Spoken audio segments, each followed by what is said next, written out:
Get started.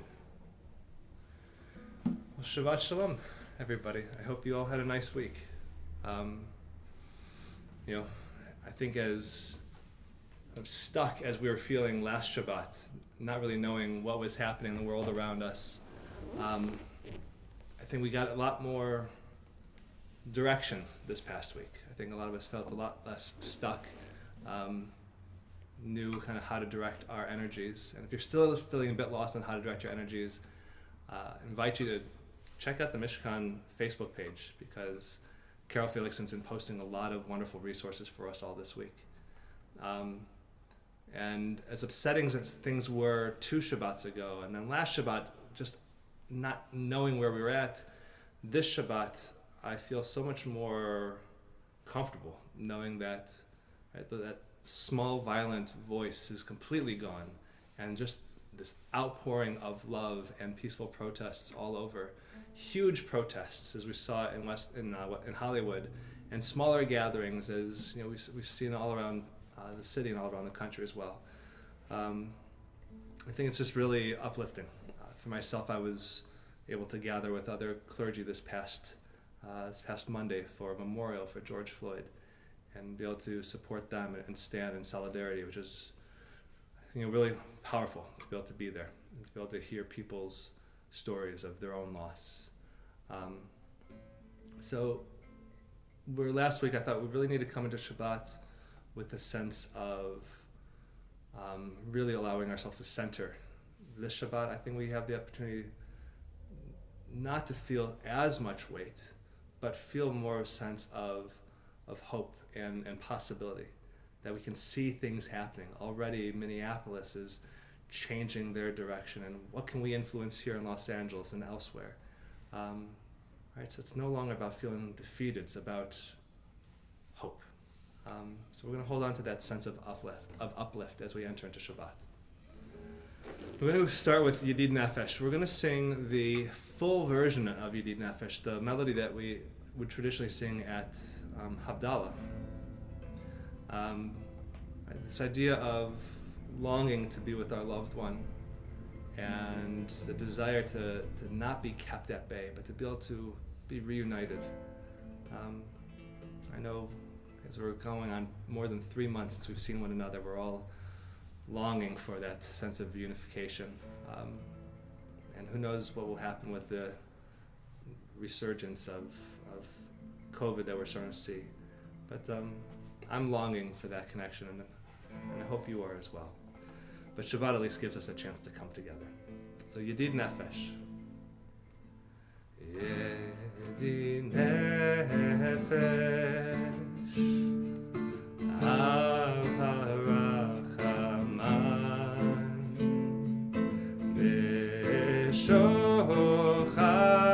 B'Shochavdach El Retzonach Yarutz Adah Kemo Haya Ishtachaveh Mohadara Ki Yeravo Yedidutach Minofetzuf Vechotam Adonai Ziv HaOlam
Continue with Adonai Oz. God gives us strength.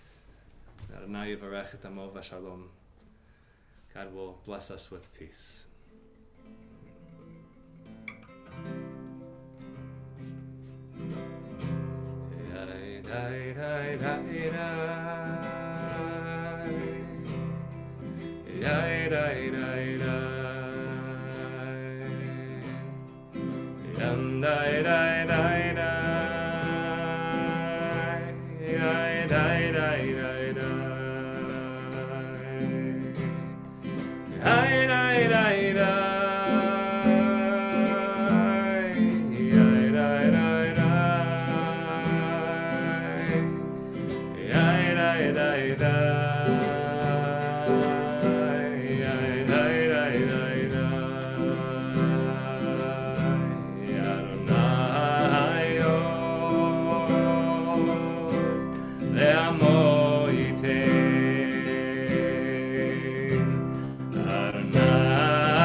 the idea of having strength to be able to persevere until we were able to achieve peace. Right? Sometimes it's the smallest acts that we have to persevere through, and it can be just sitting in a car and seeing Morley here with us. It was really awesome this past Monday, seeing Morley lined up over in Lamert Park to join us for the procession for the George Floyd Memorial. And Morley can tell you, it was a very, very long line and a very long wait. But it was entirely worth it, because by the time we got downtown, it was just a beautiful gathering. Such diverse faces, such diverse backgrounds and abilities and languages, and to be able to come together for that moment of peace, of solidarity, was truly beautiful. And even just standing there through the hot sun took a lot of strength just to allow ourselves to stay there, but we made it happen. And yeah, I'll share. I wasn't going to share this, but I'll share this.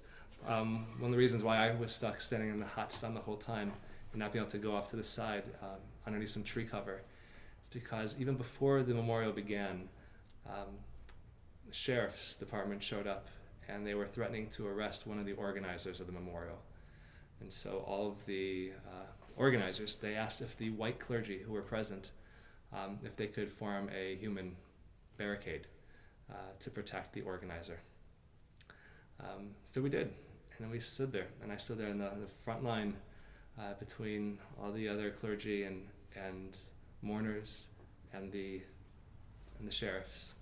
And I was certain that I was going to be beaten or arrested, but we stood there in the hot sun, and it took about 3 hours, but eventually the sheriff's department drove off and left the organizer alone.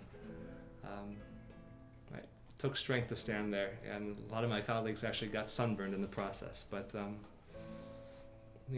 what is that compared to being arrested, being beaten, being killed? So it's the least that we can do, and that's what we're trying to do. We're going to sing Lechadodi, the last stanza of Lechadodi. Sing it to Leonard Cohen's Hallelujah.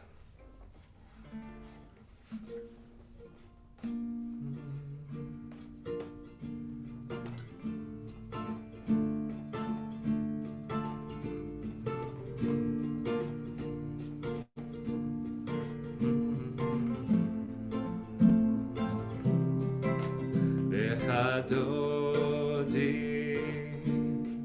likrat kala pnei shava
Tzaddik Katamar,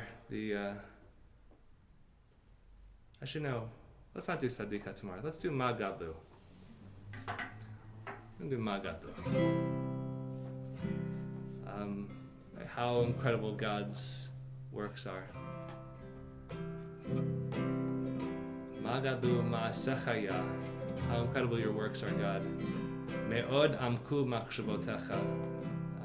Your thoughts, your plans are beyond our grasp.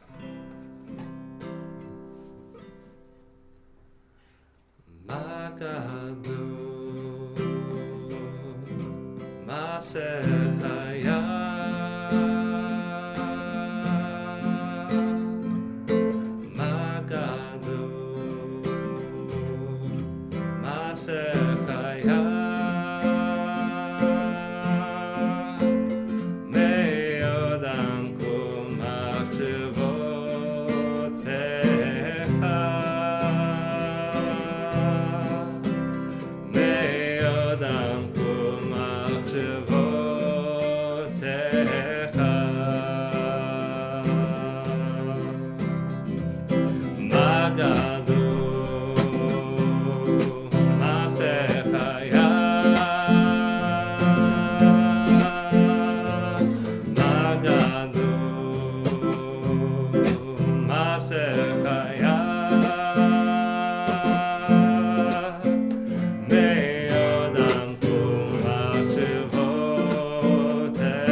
Take a moment for prayer for healing.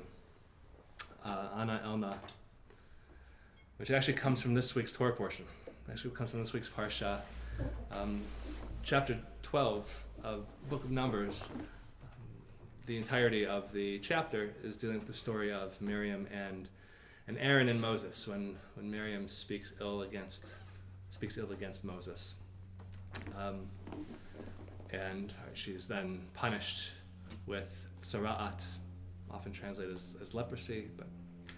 And then Aaron sees what's happened to his sister, and he turns to, not God, but he turns to Moses. He says, "What, help us." And Moses then turns to God, and Moses prays, "Ana elna refana la," please God, heal her, please. Which the reaction of both Aaron and Moses tell us the two natural reactions when there's somebody in our life in need of healing. One is to cry out to God, please. But the other is to turn to another person, right? To turn to people. And it's one of the reasons why we say these blessings of healing, is a reminder to be able to reach out to those people who are in need of that healing, either body or spirit. And there are a lot of people just feeling broken, either physically or emotionally right now. So I just want to invite you to, if there's somebody in your life in need of some healing this Shabbat, even if it's yourself, just take a moment to express their names out loud to yourself, wherever you're at right now. Just to hold them close to your heart, or as a reminder to pick up the phone, shoot them an email or a text, walk past their house and holler out from the sidewalk, whatever it is you need to do to let that loved one know that you're thinking about them.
I'm holding my thoughts this Shabbat, the family of Robert Fuller.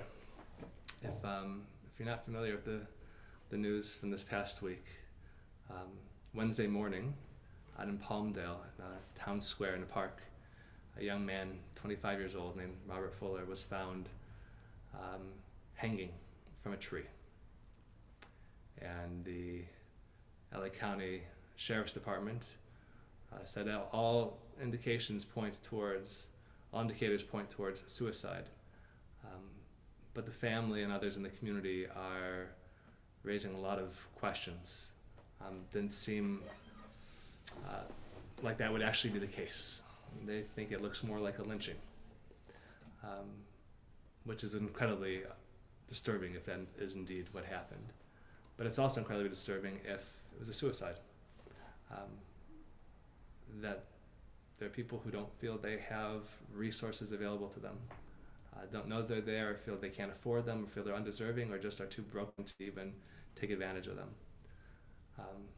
And of course, there's also the illness, the cancer of racism in our country. So whether it's a suicide or a lynching, either way, my heart goes out to the family, to the Fullers, on the loss of their son. And hopefully we can get some answers quickly and have justice soon thereafter.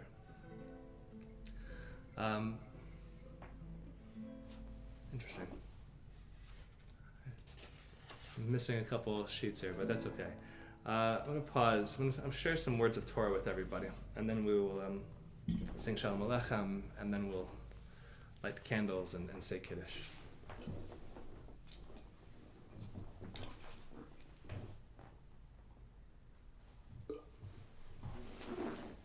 So,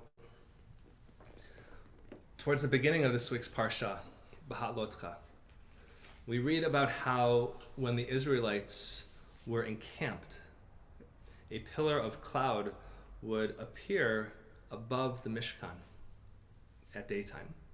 And then the appearance of fire would appear overhead by night. And when the Israelites, when the cloud lifted from the camp in the morning, the Israelites would know that was a sign to set out on their journey. But as long as there was a pillar of either cloud or fire over the Mishkan, the Israelites knew to stay where they were, that they weren't going anywhere at that point. But I can't help but wonder, reading this, if maybe this is just a spiritual way to explain a wholly human endeavor. Sorry, there's somebody screaming outside right now. I'm not sure if you can hear it, but if you can, I apologize.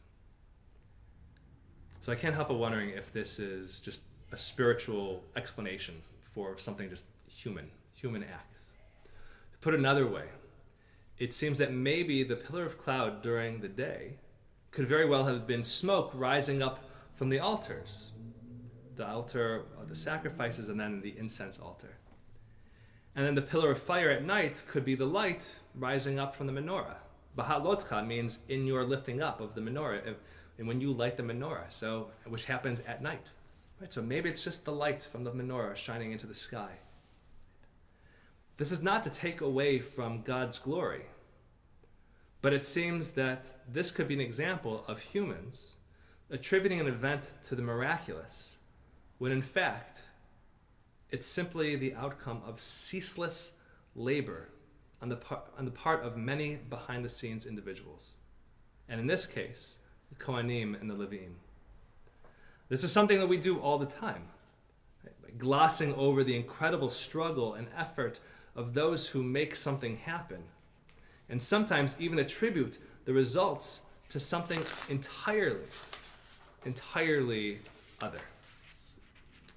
Right? For instance, as it's being shared in advance of Juneteenth, which occurs next Friday, June 19th, and marks the day that the Union Army finally uprooted the last enclave of slavery from the deepest parts of Texas. Right?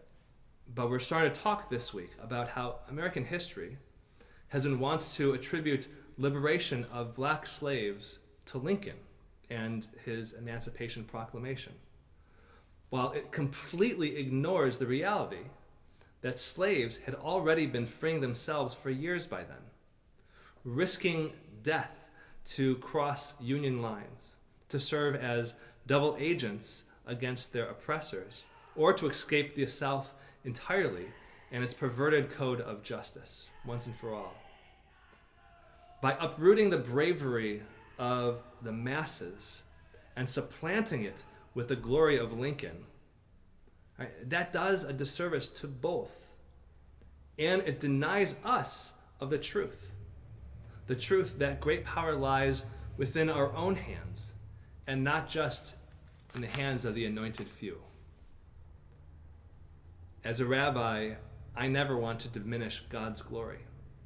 But as it says in Proverbs, Barov am hadrat melech, God's glory lies amongst the masses. Of course, I would be stealing from God if I were to say that God had nothing to do with the pillars of cloud and fire. But if instead I were to say that God inspired the people so that they built altars and a menorah in order to serve and to exalt God, such words would retain God's greatness while also honoring the efforts of those who served God and reminding us that the power to elevate God lies within each of our grasp. We don't need to diminish from God. We don't need to necessarily diminish from others. But it is necessary for us to acknowledge the efforts of the many who go uncelebrated. And this is a time for us to really reflect on what is the truth of our history and who the people are that we should really be celebrating. May we have the time to reflect and to learn and to espouse that truth over the course of Shabbat in the coming week. We're going to welcome Shabbat, or welcome the angels of Shabbat with Shalom Aleichem. It appears that maybe I put the music elsewhere, and I did. Just want to grab it so I can actually know what to play here. So Shalom Aleichem, we welcome the Shabbat angels into our homes. Ask them to bless us and to then go on their way to bless the next household over. Shalom Aleichem, Malachei Hasharet, Malachei Elyon, V'melech Malachei Hamlachim HaKadosh Baruch Hu, Boachem Shalom Malachei Hashalom Malachei Elyon, Mimelech Malachei Hamlachim HaKadosh Baruch Hu, Bachuni Shalom Malachei Hashalom Malachei Elyon, Mimelech Malachei Hamlachim HaKadosh Baruch Hu, Tzidchem Leshalom Malachei Hashalom Malachei Elyon, Mimelech Malachei Hamlachim HaKadosh Baruch Hu,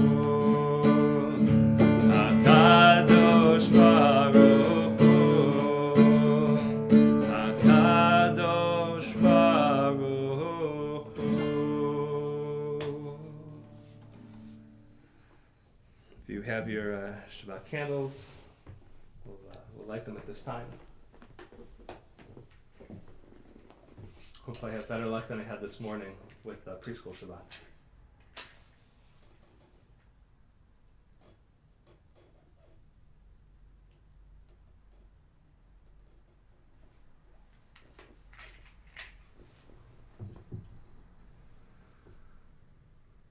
Baruch atah Adonai Eloheinu melech haolam asher kitshanu b'mitzvotav v'tzivanu lehadlik ner shel Shabbat.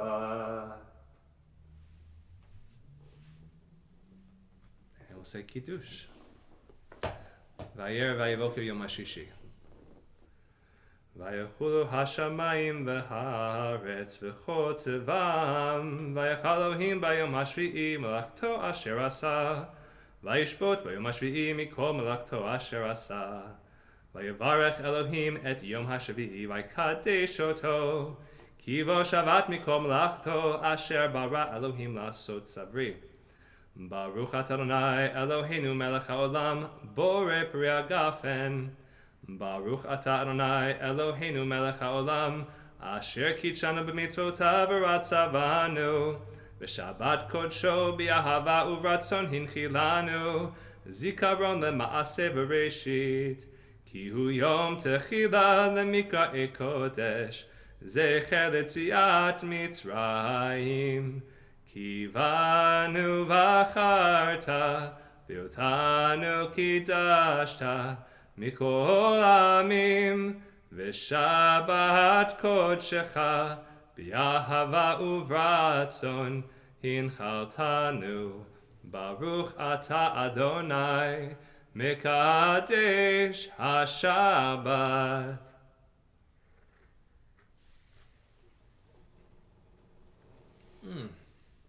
I'm starting to think maybe it's not smart to leave Manischewitz just sitting outside of a refrigerator for a couple months.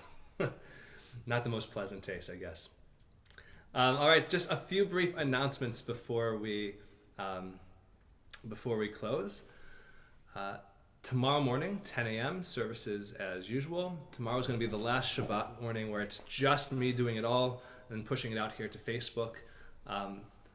Next week, we're going to have some involvement from other Mishkonians leading parts of the service, and we're just going to do it all enclosed within Zoom and not pushing it out to Facebook and elsewhere. So please join us tomorrow, 10 a.m.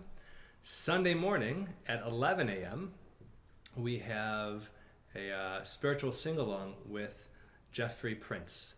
So you can go to mishkan.org, to our calendar, and see all the information there with the link as well to join the Zoom. So you won't be able to necessarily sing, your voice is not going to be heard by Jeffrey or the others, but the invitation is to be able to sing along with him as he's leading all the songs from his home. And I believe Michelle will be singing with him as well, so at least there'll be some harmonies, Bezrat Hashem, God willing. The rest of the week we have our Nevi'im, our prophets class with Rabbi Dan, Torah Tuesdays with myself. I think we still have a little bit more of Talmud and Tea on Wednesdays, and then Hebrew classes on Thursday. So there's still plenty of stuff happening. I believe Monday evening is the deadline for getting in your vote for the Mishkan Board of Directors. So if you are a member of Mishkan, please click the link in the email that you received last week and the reminder you received this week, and to vote before Monday night so that we can approve our the slate of candidates to serve on this coming year board as our fiscal year ends June 30th. By the way, fiscal year, we are actually ending in the black, Baruch Hashem, thank God. But we're always welcoming plenty of donations. So if you're trying to get donations in for 2020, we invite you to wait maybe till July 1st to make that donation so it counts towards the new fiscal year. Technically, you can make it now. We'll just hold off on depositing until July 1st. But either way, any support you can give is always greatly appreciated. So I think that is all. If you're here with us on Zoom, I'm going to make it so that you can unmute yourself if you're here and be able to hang out and chat. And if you're on